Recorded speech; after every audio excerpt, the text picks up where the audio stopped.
Well, ladies and gentlemen, good morning, good afternoon, and good evening. It is Tuesday, the 12th of April, 2022, and welcome to the live stream. Today's guest is Melbourne's #1 clinical hypnotherapist with a major in psychology.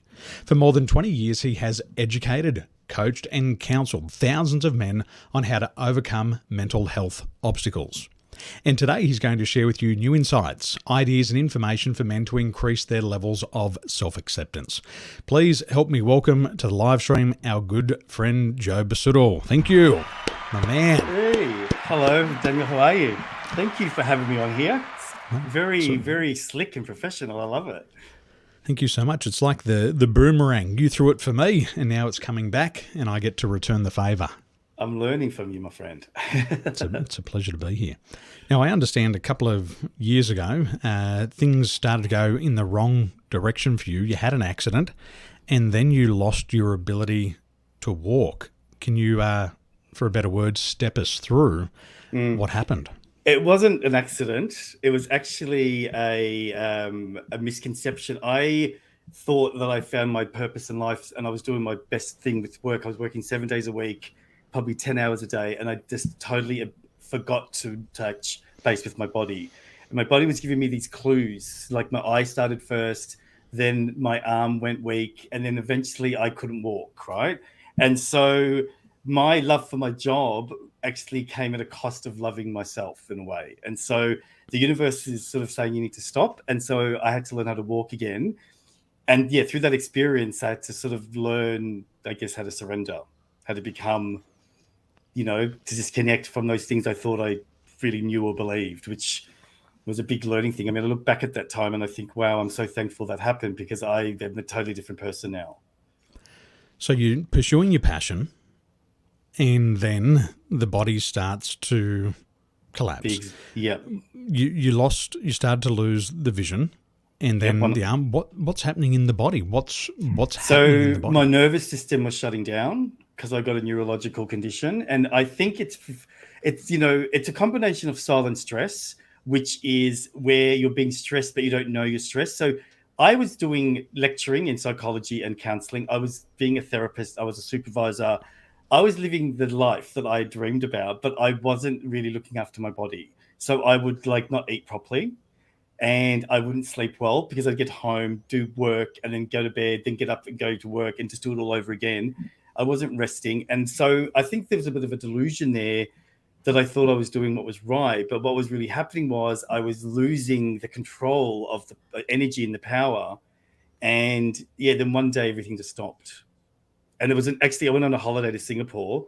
You know when you feel like you stop and your body didn't stop? So I was on that plane and I could feel it starting. As soon as I got off, within half a day, I couldn't walk. So I had to fly back and go back and go straight to hospital. So that was really scary. And it was life-changing in a way.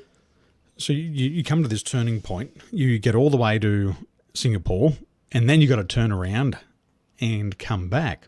What are some of the things that are going through your mind at this stage? Because I'm certain for all of us, if we started to lose our ability to walk, I think we'd be hitting the alert button. What's going through your mind? Yeah, I just thought it was going to go. I really did think it was going to go away. What happened was it wasn't until I went to the hospital and the doctors diagnosed me with the condition, and that's when it really hit, because I was going to America to a conference, and in my head I thought I'll be walking by then. It's only like 3 months away. And as it got closer, because I was in hospital for a while, I realized, oh my gosh, I'm not actually going to get better.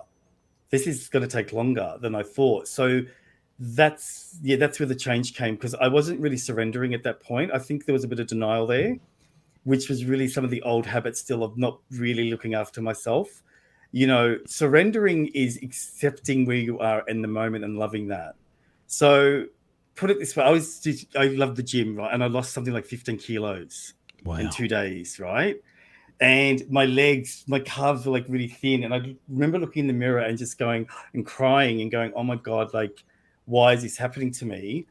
But when you break down, you do need to acknowledge that sometimes the breakdown isn't an attractive thing, isn't it? For me to understand this lesson, And funnily enough, Daniel, I thought I learned the lesson. I thought doing the job that I love was the lesson. I'm doing my calling, but the reality was I was still, not respecting myself fully. I think that's the key. Self-acceptance is accepting all of you, respecting the fact that you need to rest, see friends, see family, all that stuff. Which is the topic of conversation today, which is self-acceptance. And I think for a lot of people, it's going to be, especially here in Asia, we accept the family, we accept what mum and dad say, we accept what our teachers say, we accept what our boss says, but oftentimes we're not listening to ourselves. So how do you define self-acceptance, and how are you helping your clients find self-acceptance? So the first thing that I think I realized is that you need to attach to both, right? So this is the things I don't like. I don't like I can't walk, but this is the part of me that says I'm capable of doing anything, right? When you only focus on one thing, which I guess at the beginning I was only focusing on the disability. So why me? Oh my God, this is terrible. I hate my life. That means that I'm just on a merry-go-round and I'm just looking at the problems through the story in my head. But once my coach taught me to look at both sides, I know that I'm disabled, but I'm going to work really hard to walk. And when you bring those two things together, there seems to be peace, right? And so I started applying that to everything. Everything that I didn't like about myself, I brought to the surface and I started to love it. So I love my anxiety. I love my skinny body. I love the fact that I couldn't walk. And all of those things then found the opposite side, which was resilience, self-love, strength. And it wasn't a story anymore. It was actually part of my values. It was in my soul. And so it gave me this strength because, a lot of things happened from that situation. Like, for example, I lost a lot of my male friends, which was a really hard thing because my male friends couldn't cope with the disability. And so they weren't able to talk or walk me through that. And so they vanished. And that was really difficult because, you go, why, what have I done wrong? What's going on there? But again, looking back, I think that was meant to be because those people weren't meant to be on that part of my journey because they weren't at the same level, I guess, or they weren't able to communicate what was going on. They were scared. They saw me as something broken and they ran away from that. And so, I do think the universe really broke a lot of me down and got me to rebuild myself, which is quite an amazing experience. And so my work now is really about teaching people how to do it without having to have the breakdown, don't get sick.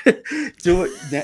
You know what I mean? If someone could have told me that. You don't have to go in the pit. Are you telling me I don't have to go to the pit of despair? Yeah, like I'm saying, okay, look, nice. Are you noticing the red flags? Because my eye twitching was a red flag.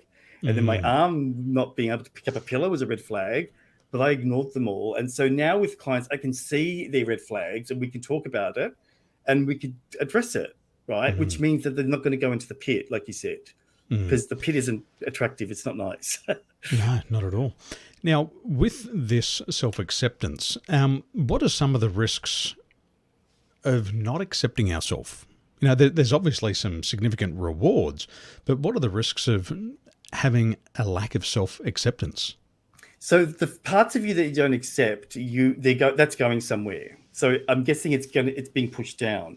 So that means that you're over there where I put all the other stuff. Over there, right? That I say I'm going to come back to that later on when I've got time, when I can afford it. So the more you do that, right, it means that you're more open to the triggers of it being, like a jack in the box is going to come popping up. So the risk is, I guess, bigger trauma. But I think that there's another side, and that is the risk of what you're going to do to compensate. So that opens you up to addiction. So if I'm going to drink more, gamble more, take drugs more, have more sex, whatever you do, it's really, you're doing that because you're avoiding that part that you're pushing down. Right? So you want to feel good, and we all look for things to feel good because who wants to sit there and look at all the things they hate? Like, who wants to look in the mirror and go, that's an ugly body. I love that.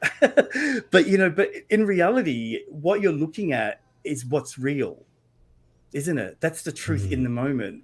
And I think people find it hard to be truthful in the moment and say, I am disabled, or I am single, or I am, broken down, but I am going to find that strength. And you find that it's like a teamwork. It's like, I just sort of feel like when you do self-acceptance work, everything's in front of you.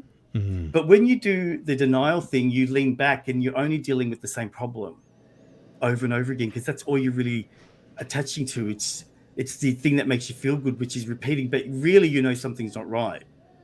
Right? When you lean in and you look at it wholly, there's nothing to be ashamed of because it's real. I don't think a lot of people do that. I don't think a lot of people look at the truth in the moment. Once people start to gain that self-acceptance, what are some of those benefits that follow? What happens? Did your body start to heal? Did you start to move forward? Did those male friends come back into your life? What were the benefits? Well, firstly, once I accepted the surrender, I walked in 3 days. So that was pretty cool. Wow. Yeah, it only took 3 days for my body to click and go, oh. And so that happened. But the main thing I noticed is you totally let go of any doubt. Like when you surrender and it's like I say to you, hold my hand, right? We're going to jump. You have no idea where we're going to land. But trust me, right? When you have self-acceptance, you know that you're going to be okay. So it doesn't matter where you land, right? And so it opens up this doorway of freedom of, so I've definitely taken more risks. I've been more creative. Those friends haven't come back, but I've got new friends now. And I think the main thing is I value my life like a lot. Like I really appreciate myself. So I ended up like just having a relationship with me, which I think in the past I was always externally looking for things to make me feel good. And in a way, even though I thought I was doing my dream job, I still abused it, didn't I? So I was still not really loving myself. So now I have boundaries and all that. But the main thing is the creativity and the freedom. You know those doubts that you have in your head sometimes, that's all gone. It just vanishes because you've jumped. And you know that where you land, if it's good or bad, it's going to be okay. Because really the only thing that is the worst is dying. So everything else is survival. So you just learn from it all the time. I don't know if that makes sense. It does. My wife asked me for a quote yesterday. She said, I need a quote for my training. And I said, fears don't kill death. They kill your life. Yeah. And what I see here as well is I see people are not so much afraid of dying, but they're afraid of living. They're afraid to unleash all of that talent within them, what makes them unique. Yeah, and I add something to that bit though? Oh, please. Because you know how they're afraid of doing the change, like they're afraid of living, right? The interesting thing is I say to them, no, I'm actually afraid for you what you're doing now. That's worse. So people don't realize that what they're doing now is actually way scarier by being stuck. And they think by doing the change is really scary. But, how many times have you heard people saying, oh, I tried something and it wasn't as bad as I thought, right? So many times, endlessly. So their mind is stuck in this story that it's going to be hard. I mean, I'm not going to lie. Some of it at the beginning is hard. I mean, getting to know yourself vulnerably is hard, isn't it? Like, when you've got these masks that you wear or your shadows. So when you walk through and you have to face all of that, it's hard because it's vulnerable. But men aren't taught to be vulnerable. That's probably a big thing. Men are taught to shut it down. Don't be a pussy. Real men don't cry. Yeah.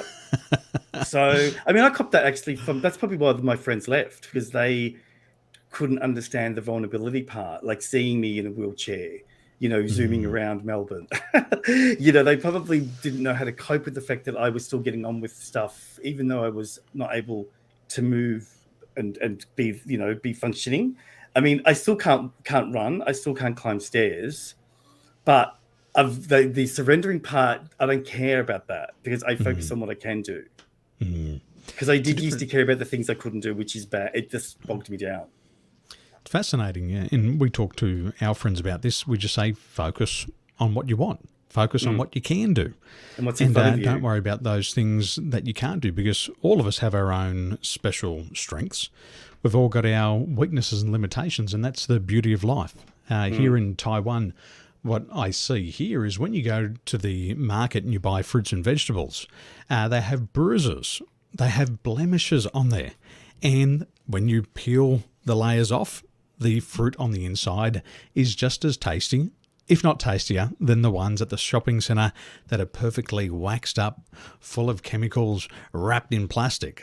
And so, with that example, I mean, I really like what Jenny just wrote, that when life brings you to a point, I do think that a lot of people have their change in life through a life moment, but you don't have to have a life moment, and you can change on your own, right? Yes. But I do think social media is responsible for a lot of this good and bad thing with the ripe and the non-ripe fruit you're talking about. I think it's important. Well, anyway, I've removed the word good and bad. I just say the word interesting now. Isn't it interesting that when I do this, I feel this? So I'm not punishing myself if I don't do something, because I think that's probably a really bad thing with surrendering and self-acceptance, is that you can't punish yourself if you do something that you don't think is ideal. That is the truth. So you need to love and embrace that, because that's where you learn, right? 100%. Isn't it interesting that if I sit on the couch all day, I get nothing done, but I'm going to focus more tomorrow. And so you've got that connection of both. You're leaning in. And yeah, so that's my mission, is to push men into the leaning instead of running. You're also training men how to do this. I'd love to hear more about the Create Your Vision workshop, and then where can we learn more about the one that's coming up? So I normally do the Create Your Vision workshop only. I sort of have traditionally done it at the beginning of the year. So it's a January thing, normally the first week of January. And what I did was I did some research, and this is probably the 12th time I've run it. And a lot of people that do vision workshops, it's all about those pictures, and it's all about what you want, the material things. And I thought, hold on a second. All the externals. Yeah, I wasn't feeling it right. So what I did was I created a workshop that gets you to think about your whole life and reflect on what you're not doing from the past. So, for example, if I said to you, tell me one thing that you loved to do as a teenager, right? And you might have a vision in your head and go, oh, I used to love skateboarding. And I'd say to you, are you doing that now? Are you doing anything remotely similar to that? And you'd say, no, I haven't done that for 20 years. That would be something that I would get you to do and put on your board, right? Because there's something about moving, about feeling free that gets you to be creative and to open up that law of manifestation, right? So we get to explore the things that you don't do and the fears that you have through your values. So I'm just transferring it now online. So it'll be probably online by June, I'd say. And so it'd be on my website. Instead of doing it face to face because of COVID, I've had to think of a way to do it where anyone in the world can do it, because the responses have been good. And every time I've done it, Daniel, I've always got what I've wanted, except for one thing. I've always put babies on there and I never get to have my baby. But everything else has been created, which, I remember putting a picture of a house with lavender on there. And then when I got a house, it had lavender in the garden. I don't know how that happened. So you got to be really careful what you wish for, because the vision in the mind is really powerful. It can create the things that you want, like money and abundance and creativity and career and so on. It's interesting how fast we create and co-create once we put our energies to it. I was in Australia not long ago, and I thought to myself, I'm going to go for a ride on my bike. But before I go, I'm going to leave the keys on the car seat just in case I have an accident. And so I go down the street, I go down the hill, I go around the corner. No. This big German shepherd's chasing me down the street, and I turn around for a split second, and the unconscious mind's talking to me, and it says, Daniel, keep looking forward. But I looked over my shoulder, and as soon as I looked over the shoulder, I went into a pothole. The pothole swallowed the front wheel, and I flipped over. So those keys there were for a reason, weren't they? And then I picked up the phone and said, Mum, I've just had an accident on the bike. Can you pick me up? The keys are on the front seat of the car. Oh, gosh. It's amazing how we I was going to say to the listeners, a really good way to test that is always think about the car park you want when you go to the supermarket. And I'm not lying, I've never, ever not had the Rockstar car park. So always manifest it. I think a lot of people, they don't know how to visualize properly. One of the things I've learned about visualization is you've got to visualize it, and then you've got to verbalize it, and then you've got to emotionalize it. And if you visualize it, you've got to make sure you have the exact picture of that car park with your car in there, with you in the car, because a lot of people visualize that car spot, but somebody, bang, jumps in there. Yeah. And the emotionalization, what I've learned, Joey, is it's the accelerator pedal. So the more we have not so much want, but desire, that burning desire within this, that I must have this. I'm prepared to walk over broken glass to get it, and I really want it. The faster we attract those things, for better or for worse. Yeah. I was going to say, you have to remove the doubt. You've got to do it without the doubt. Yeah, the story that says, oh, you're saying I want it and you're picturing it, but then the doubt comes in and you think, oh no, there's traffic, or there's going to be something like you thinking about, if I don't have an accident, right? That's the doubt. That sort of stuff it create whatever you don't want, and that's where people. That's the picture that creeps in, and you see you see they're going for a bike ride, and then you just slot in one more picture of a little accident. Yeah, and that dog, did that dog bite you? No. Bloody thing was behind a fence. I wasn't even at risk, which made it put the salt in the wounds. Yeah. So thanks for joining us. Thank you. My pleasure, mate. Thank you for joining us. Now, for our friends who want to learn more about the course and how do we find you on the internet, what's the best website to go? Yep. So it's www.equator-hypnotherapymelbourne.com. Excellent. So, ladies and gentlemen, I'm going to put the website link up in the chat box as soon as we finish the live.